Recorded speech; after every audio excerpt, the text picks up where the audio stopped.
नमन करूं गुरुदेव को,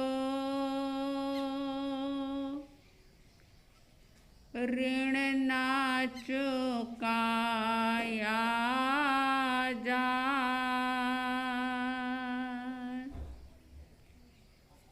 नमन करूं गुरुदेव को, ऋण ना चुकाया जाए। धर्म रतन ऐसो दियो, पाप निकट नहीं आए। धर्म रतन ऐसो दियो, पाप निकट नहीं आए।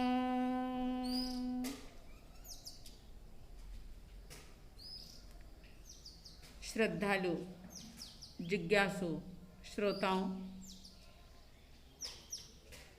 जिज्ञासा और समाधान के दौरान कई प्रकार के सवाल, कई प्रकार की जिज्ञासाएं जो सहज स्वाभाविक रूप से मनुष्य के भीतर रहती है, और जब कोई अध्यात्म की बात, जब कोई धर्म की बात व्यक्ति सुनता है तो वे सोई हुई जिज्ञासाएं जाग जाती है। और बहुत अच्छी बात ये होती है कि अपनी उन जिज्ञासाओं को, अपने अंदर पैदा होने वाले सवालों के जवाब व्यक्ति खोजता है। अगर कोई जिज्ञासा को दबाता रहे, सवाल पूछने में या कहने में जिसे झिझक पैदा हो, या कोई ये सोचे कि इतनी छोटी सी बात अगर मैं पूछूं तो क्या समझा जाएगा, लोग क्या कहेंगे, अगर ऐसी बात मन में होती है तो ऐसा व्यक्ति कभी भी भ्रांतियों से मुक्त नहीं हो सकता। अपने ही अंदर पलने वाली भ्रांतियों के कारण से वह गुमराह बन जाता है, मिले हुए अवसर को भुना नहीं पाता, लाभ ले नहीं पाता, और फिर से उसकी भव भ्रमण की यात्रा जो है वो चालू ही रहती है, घूमता ही रहता है वो। तो अगर मन में किसी भी प्रकार का कोई सवाल पैदा होता है तो जरूर उस सवाल का जवाब खोजिए, किसी से भी पूछने की कोशिश कीजिए। जब भी साधु साध्वी भगवंतों के पास आप जाएं तो जरूर आत्मा से संबंधित अपने भीतर के सवालों को उनके सामने प्रस्तुत करिए और समाधान पाने की कोशिश करिए। आत्मसिद्धि शास्त्र संपन्न हुआ और उसके बाद जिज्ञासा समाधान चल रहा है, और उन्हीं जिज्ञासाओं के दौरान जैसा कि आपने कई प्रकार की जिज्ञासाएं सुनी, उसका समाधान भी सुना, और उन्हीं जिज्ञासाओं में से एक जिज्ञासा, एक सवाल सामने आया है कि पाप जो है वो तो हेय है, छोड़ने योग्य है, लेकिन पुण्य जिसे शुभ कहा जाता है, तो शुभ का भी अध्यात्म जगत के अंदर निषेध क्यों किया जाता है? क्योंकि ये बात गाथा नंबर 90 के अंदर आती है, और गाथा आत्मसिद्धि की गाथा नंबर 90 के अंदर ये कहा था, वीत्यो काल अनंत ते कर्म शुभाशुभ भाव, तेह शुभाशुभ छेदता उपजे मोक्ष स्वभाव। वीत्यो काल अनंत, अनंत अनंत काल बीत गया। किसमें बीता? तो कह रहे हैं कि शुभ अशुभ भाव जो कि कर्म का परिणाम है, उन शुभ अशुभ भाव के अंदर बहुत सारा अनंत अनंत काल, अनंत जन्म बीत गए, और तेह शुभाशुभ छेदता, उन शुभ भावों को और अशुभ भावों को दोनों को ही दूर किया जाए तो ही मोक्ष प्रकट होता है, मोक्ष की प्राप्ति होती है। तो बात बड़ी ही सुंदर सामने आई है कि पाप का निषेध तो समझ में आता है, लेकिन शुभ क्रियाओं का, पुण्य का निषेध भी अध्यात्म जगत के अंदर क्यों किया जाता है? तो इसके लिए ज्ञानीजन कहते हैं कि मुख्य रूप से 3 प्रकार के भाव होते हैं। एक होता है अशुभ भाव, जो हमें पाप की ओर प्रेरित करता है। दूसरा होता है शुभ भाव, जो हमें सत्कार्यों की तरफ, पुण्य की तरफ अग्रसर करता है। और एक होता है शुद्ध भाव।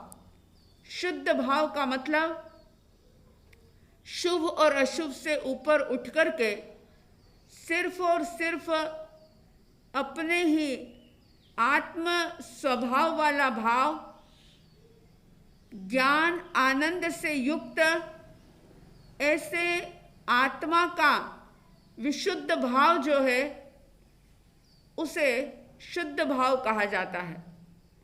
अब आप देखिए कि पाप से छूटने के लिए, पाप से किसी व्यक्ति को हटाने के लिए, यानी अशुभ से हटाने के लिए उसे शुभ में जोड़ना ठीक है। और अध्यात्म जगत में शुभ का भी निषेध इसलिए किया जाता है, शुभ क्रिया को भी संसार बंध का कारण इसलिए माना जाता है कि शुभ यानी पुण्य, पुण्य का फल भी स्वर्ग हो सकता है, देवगति हो सकती है, या बहुत अच्छा मनुष्य जीवन भी हो सकता है। मगर जहाँ मोक्ष की बात आती है, वहाँ पुण्य और पाप दोनों को हेय कहा जाता है। क्योंकि अगर कोई स्वर्ग को प्राप्त कर ले, बहुत पुण्य बढ़ा करके, शुभ क्रियाओं को करके, अगर किसी ने स्वर्ग की प्राप्ति कर ली, कोई देव या देवी बन गए, तो भी परिभ्रमण तो समाप्त नहीं हुआ। कुछ समय के लिए, कुछ वर्षों के लिए, कुछ काल के लिए एक अच्छा स्थान प्राप्त हो गया, मनुष्य का शरीर छूटा और देव का शरीर मिल गया। लेकिन जो लक्ष्य है मुक्त होने का, वो हासिल नहीं हुआ। इसे आप ऐसे भी कह सकते हैं कि जैसे किसी व्यक्ति ने बहुत मेहनत की, बहुत पैसा कमाया और बहुत सारा पैसा लेकर के वह फॉरेन चला गया, वर्ल्ड टूर पर चला गया। अब वहाँ जाकर के उसने बहुत ऐश आराम किया, बहुत सुखों को भोगा, और अपने जो वो कमाए हुए पैसे थे, जो पूंजी थी, उसे खर्च कर दिया, वो खत्म हो गई। अब बताइए, वापिस उसे लौटना तो अपने घर ही था। अब वो सारा पैसा खर्च करके फिर से अपने घर को आया, फिर से वो वैसा का वैसा दरिद्र बन गया।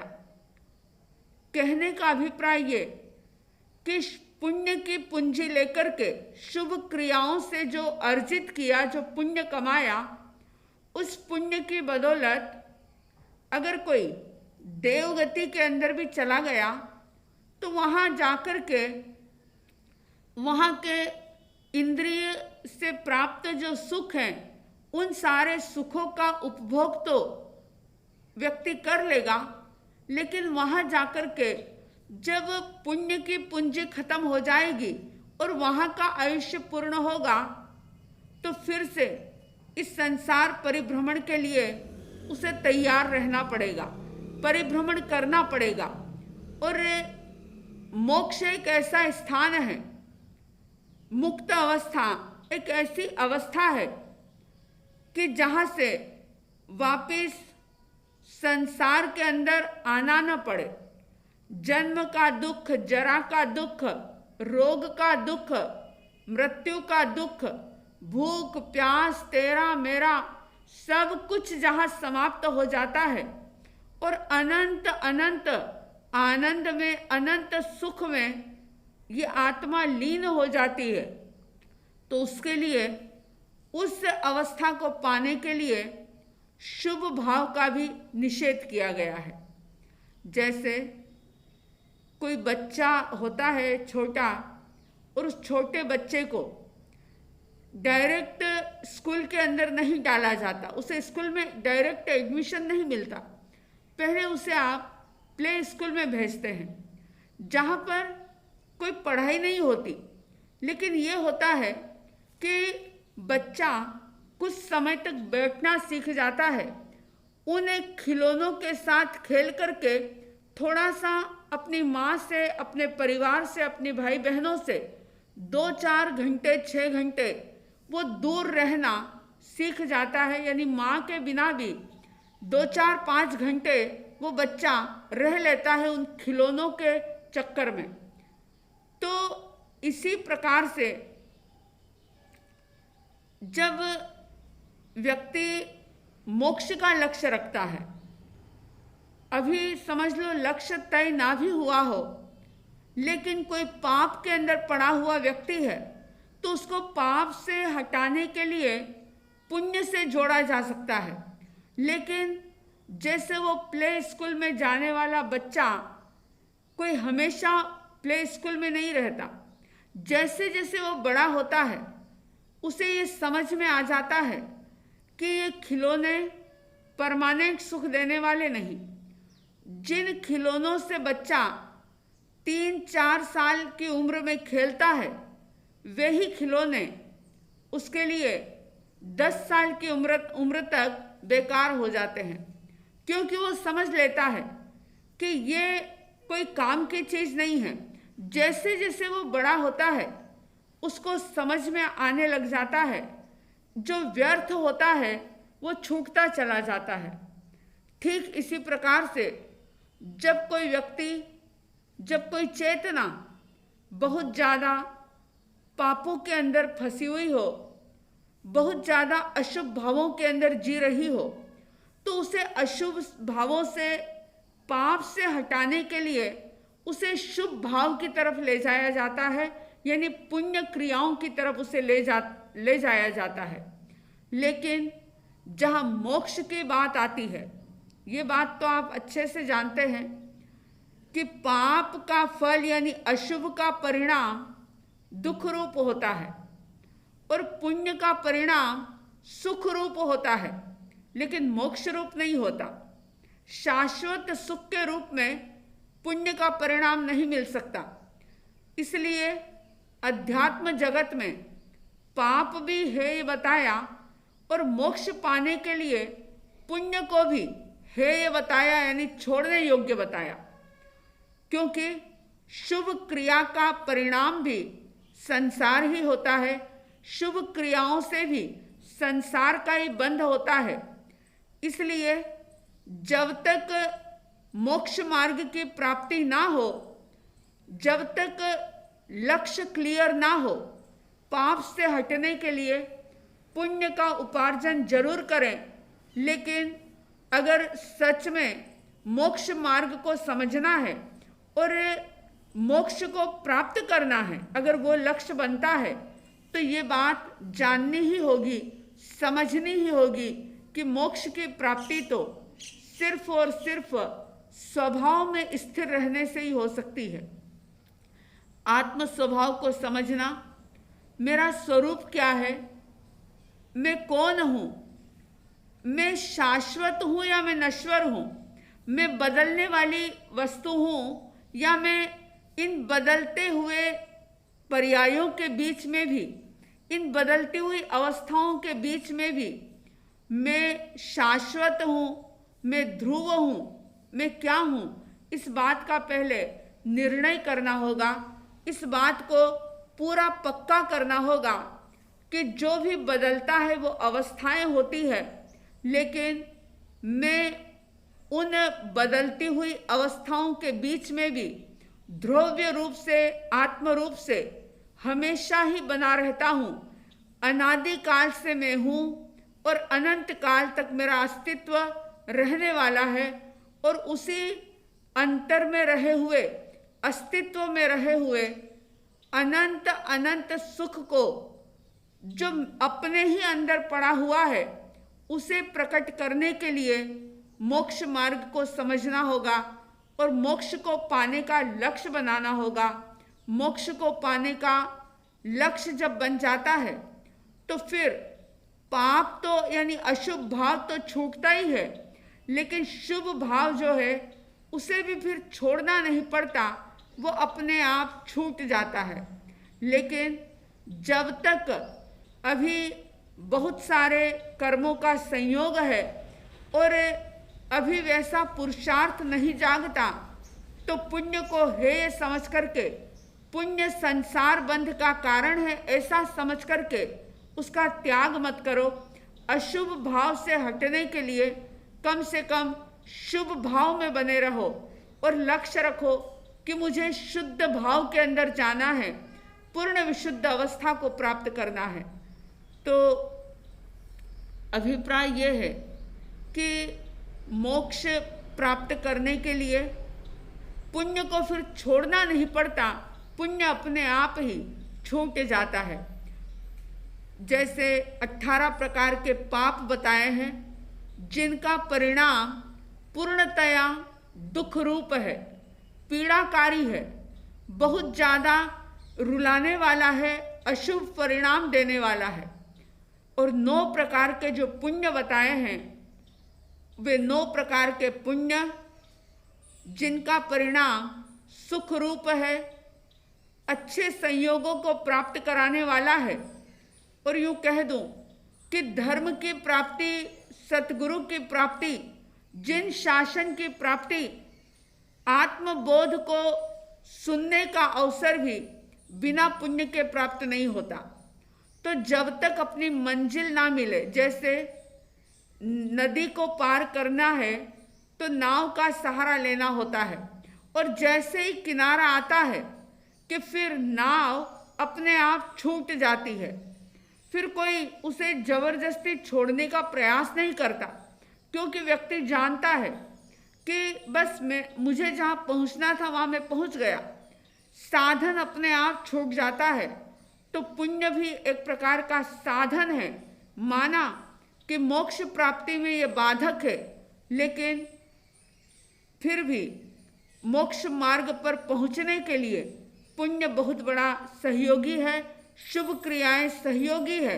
इसलिए पाप से हटते हुए यानी अशुभ क्रियाओं से हटते हुए शुभ क्रियाओं के अंदर अपने आप को लगाते रहें, और लक्ष्य जो है वो विशुद्धि का रखें कि हमें शुद्ध भाव को प्राप्त करना है, शुद्ध भाव के अंदर जीना है, शुद्ध स्थिति को प्रकट करना है। इस प्रकार का लक्ष्य रखते हुए आगे बढ़ेंगे तो निश्चित रूप से जीवन में आनंद की प्राप्ति होगी।